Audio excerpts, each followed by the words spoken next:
Casper the Friendly Ghost. When I say that name, people mostly think of the live-action movie from 1995, and believe me, I want to talk about that someday, and maybe the other direct-to-DVD spin-offs and TV shows that come with that name as well. But I feel people used to forget that Casper got himself a Christmas special that came out in the far-off year of 2000. And you know what? I can understand why. Because this special is bad.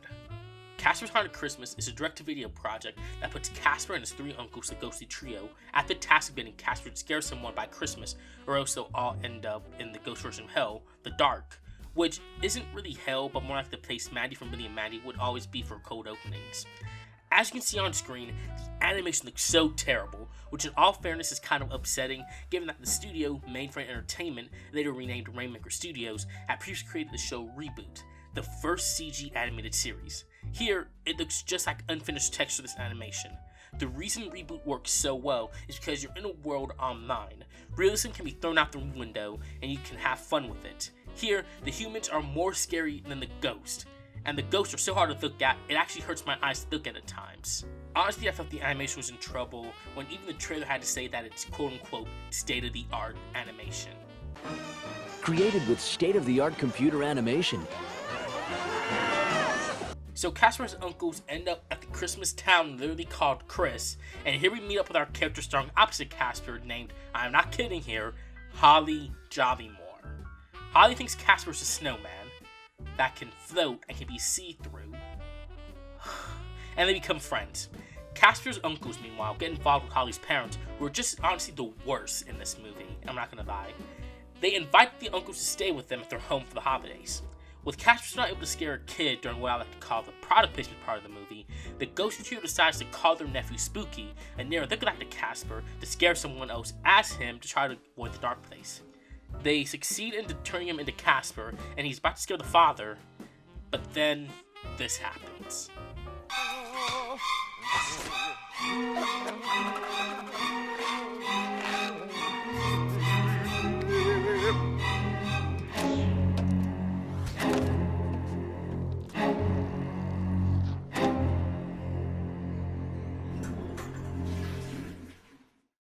Anyway, after the usual misunderstanding trope we see in scenarios where there's two of the same people, Casper finally admits to Holly that he's a ghost, which is not at all impactful.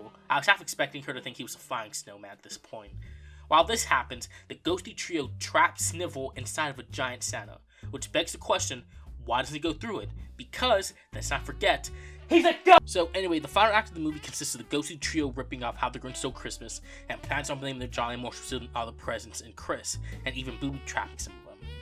Casper, Spooky, his girlfriend Polly, trick the trio into thinking Kibosh will punish them if they do so, and they leave. Until they come back during the next scene to get revenge. Only this time it's the real Kibosh, and they all nearly get sent to the dark. But Casper's able to convince him that he, Spooky, and Polly did scare the ghostly trio, and because of that, they don't have to go.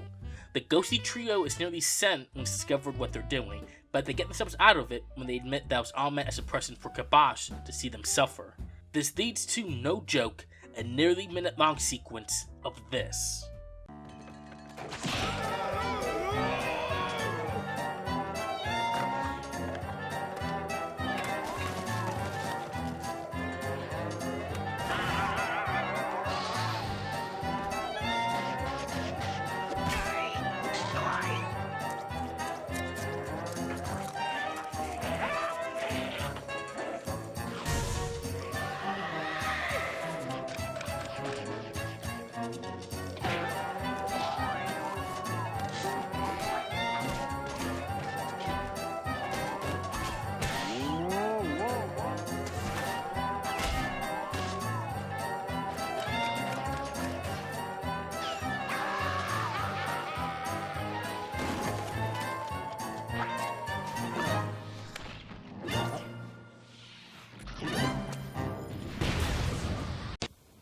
I should have let you. What the fuck?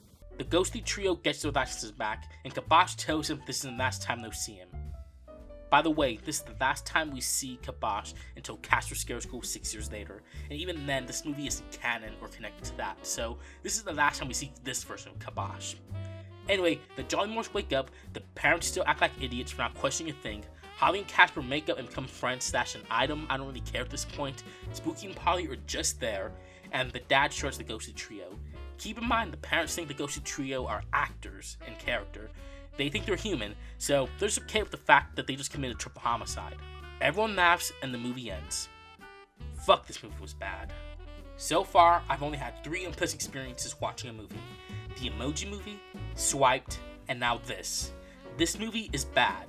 Really, really bad. The human characters are idiots, the animation is terrible, the plot is boring, it doesn't really make me drawn to the story. It's just bad. Looking up who made this, I was surprised that one of the writers of the movie will go on to write Scary Godmother: The Revenge of Jimmy, one of my favorite Halloween specials ever. Redemption comes in all forms. Think of Todd Phillips. Also, the director of the movie actually directed an episode of Reboot back in 1997. I hope this makes someone feel better. I understand there are plenty of other people who worked hard on this, but I seriously think more could have been done to make this not an amazing special, but something along the lines of mediocre. And while you think that's not good, let me put it to you like this. I'd rather have something mediocre but memorable than something bad and forgettable. After this movie came out, there wasn't anything Casper related for another 6 years. In 2006, Casper Scare School would come out, followed by a TV spin-off of the same name 3 years later. I remember watching it while I was in my local Fit Kids gym, and found it passable in the unfinished developing mind of a 10-year-old. As for Casper Haunted Christmas, I do remember watching it back on Cartoon Network every Christmas, with the last time I saw it being around the nudes era of the network. And to this day, I haven't seen it on TV. But it is available on DVD, and during my last-minute dash at my local Walmart on Thanksgiving, I saw the movie listed for $5. I know there are other movies that are listed for that amount, but even I think that's too much to pay for this. I wouldn't even consider this in the category of so bad it's good. There is very little positive that can be found in a pile of negatives. If you were young and watched this and enjoyed it, by all means, that's okay. But if you're older and you watch it again, the cracks will show and will make you question why this is something you watched. There is plenty of better Christmas movies out there, and hopefully you can find some over the holiday. But whatever you do, stay away from this. It's not worth the time or the memory after. I'm done with this. Don't waste your time with this movie, and that's that. Play me out, country music star Randy Travis, who seriously sings the theme song in this.